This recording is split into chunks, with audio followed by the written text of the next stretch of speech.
ম্যাচের আগে ড্রেসিং রুমে যা ঘটেছে শুনলে চোখে পানি চলে আসবে।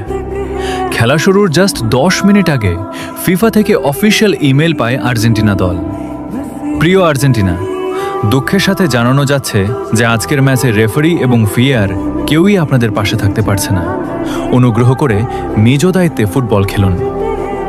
ইমেল পড়ে পুরো ড্রেসিং রুমের শোকের ছায়া। কেউ কেউ কান্নায় ভেঙে পড়ল।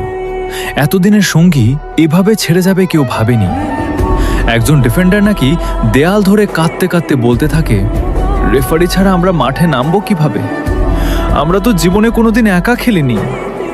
তখন উঠে দাঁড়ালো অধিনায়ক মেসি, চোখে জল, কণ্ঠে দৃঢ়তা। শোনো ভাইরা, মন খারাপ করো না। রেফারি থাকুক বা না থাকুক, তোমরা তোমাদের স্বাভাবিক খেলাটাই খেলবে। এবং সত্যি বলতে কথা রেখেছে ছেলেরা। সারা ম্যাচ আর্জেন্টিনা তাদের স্বাভাবিক খেলাটাই খেলেছে।